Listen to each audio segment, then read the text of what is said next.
In this example problem, we're going to be looking at some basketball statistics to figure out how far certain players on the Minnesota Timberwolves lie from the average performance of a member of that team.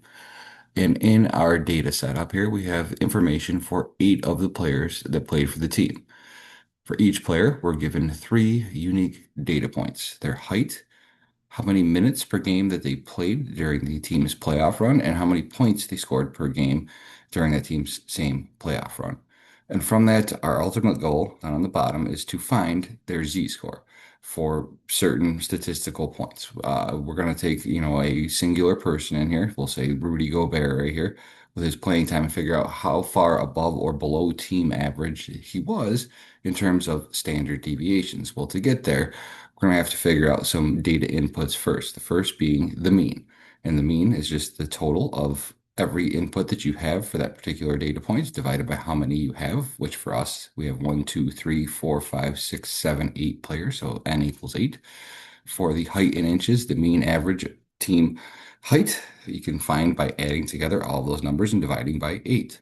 So I'll type it in this time. We've got 76.5, which was the height for Anthony Edwards. We've got 81, which is the height for Julius Randle. 81 and a half, which is the height for Jaden McDaniels. 85 inches tall on the dot for Rudy Gobert. Ayo Dosunmu had a height of 76 inches. 81 inches for Naz Reid. We have 78 and a half inches for Terrence Shannon. And we have 73 inches for Mike Conley. And if I add all those up in a set of parentheses and then divide by the sample size, which is 8, I'm going to come up with an average height of a Minnesota Timberwolves player on this team of 79.1 inches. Let me zoom in a little bit to make things more readable. There we go. That can be done for all of the other data points that we have, but it's easier just to use Excel's average function. So I'm going to find the average minutes per game and the average points per game by using that average function. So this is going to equal the average, open a parenthesis, of their inputs for playing time. And over here, this is going to equal the average of the data points that we have for points per game. Close that parenthesis and enter. And we see that on average, the average player for this team was 79.1 inches tall. They played 27.9 minutes per game. And during that time they played, they scored 13.2 points per game on average. And with that information, we can start working our way towards z-scores for a ton of different inputs, things that we want to compare. And the first thing we want to compare is the heights of players, how far any one given player is above or below that team average of 79.1. So I'll do the first one long form. We are going to compare the heights of each individual player to that mean average of 79.1 to find out how far they deviated from mean. And we're going to take the sum of our squared deviations to find our standard deviation for this data set. So the mean average we have right up above was 79.1 inches. And that will be true for all of these. So I'm just going to go and fill that in all the way down. There we go. For each individual player, we can take their height, which is our x, and subtract from it the team's x bar, the mean average of this sample. So for Anthony Edwards, he is 76.5 inches tall.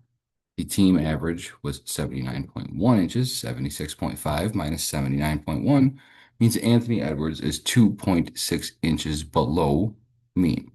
For Julius Randle, he is 81 inches, right in the dot, minus the team average of 79.1. Julius Randle is 1.9 inches taller than the team average. And I can cell reference these so I can use the fill handle to make calculations quick. Jaden McDaniels was 81.5 inches tall. The team average was still 79.1.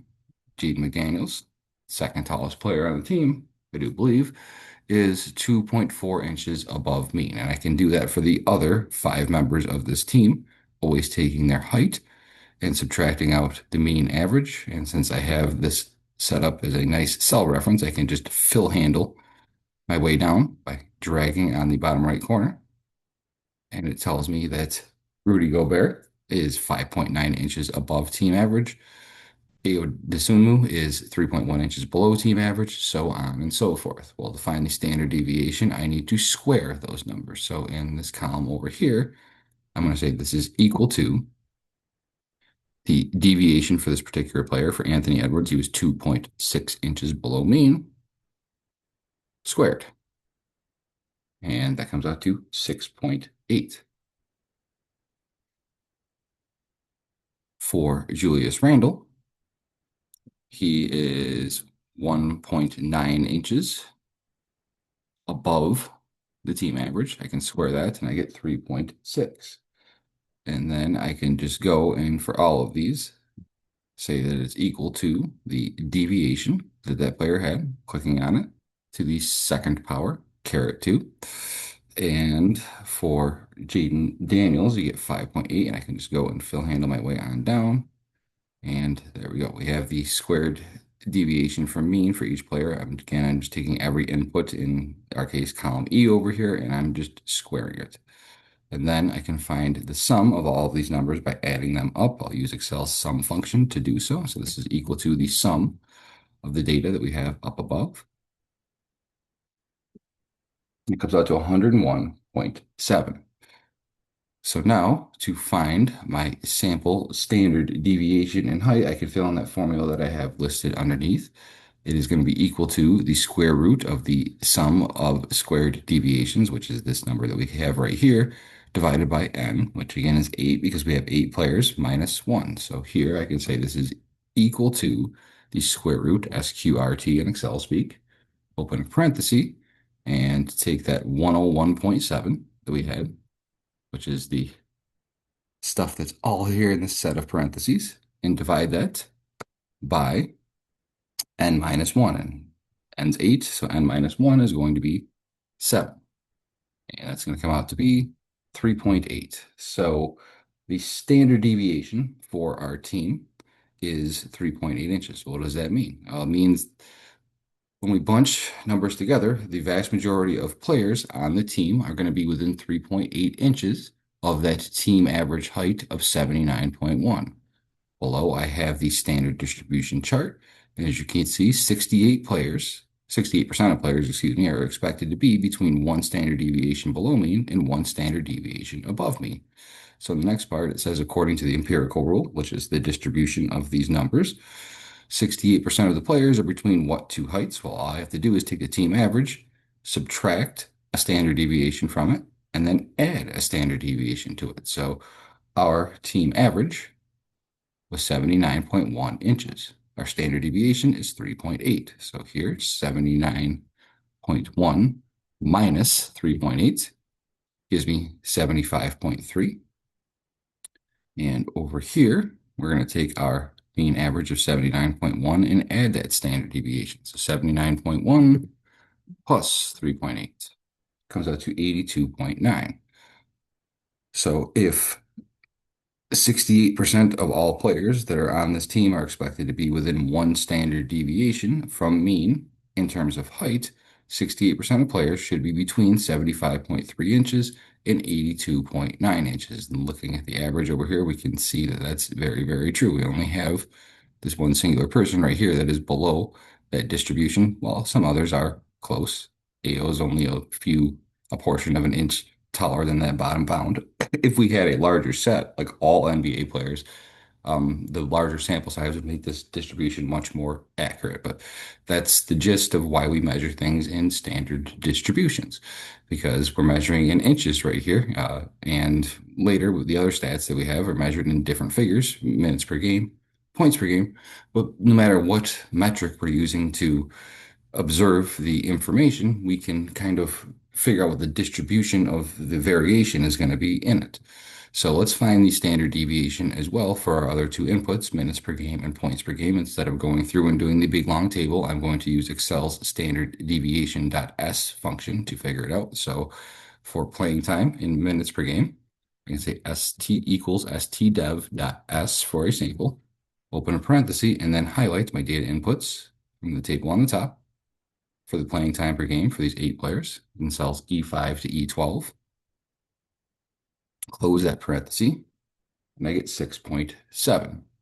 So Just like above, 68%, roughly two-thirds of players should be within 6.7 minutes per game of the team average of 27.9. Let's do the same thing for points per game equals stdev.s, open parenthesis, highlight our inputs for points per game, which are over here in column F. So cells F5 through F12, close the parenthesis and hit enter.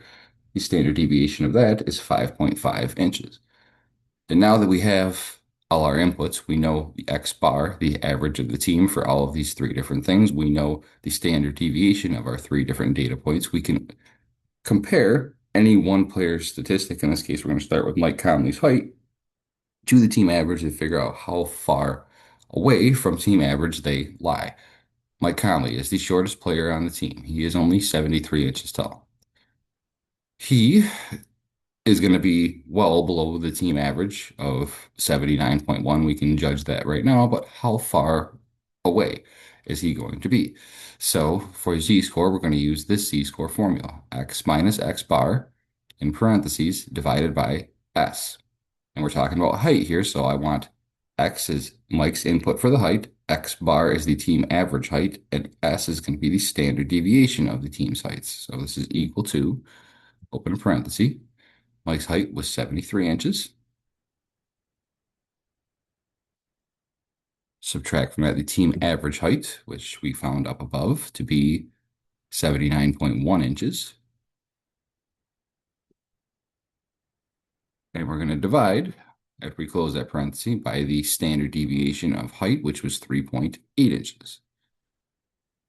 And here we get a z of negative 1.61, which means that Mike is 1.61 standard deviations below mean. Looking at our table over here, we can kind of get a gist, if you will, an approximation of how likely it is we'll end up having players that play for this team that are shorter than Mike Conley. 1.61 standard deviations is somewhere right about here.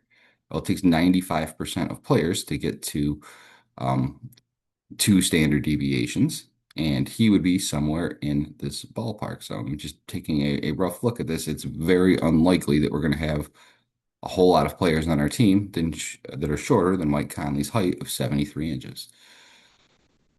Let's go through and figure out some other numbers over here.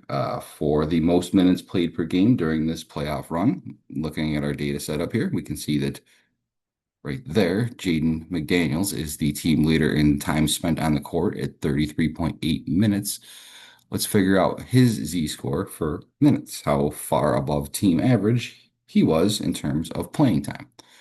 So I can go through and do that same formula again. Excel allows you to do so as well by the standardize function. So here I can say equals standardize, open a parenthesis, and it's going to tell me that I need three inputs. I need the X, which is the player's input for the particular data point we're looking for, playing time, the mean, which is the mean of that playing time, and standard deviation. So Jaden McDaniel's playing time. Jaden played, let's find our X, 33.8 minutes per game. So that's the first input I'm going to put into the standardize function. Put a comma in to move on to the next input that I need, which is the mean, which would be the average playing time of all players on the team. We calculated that up above.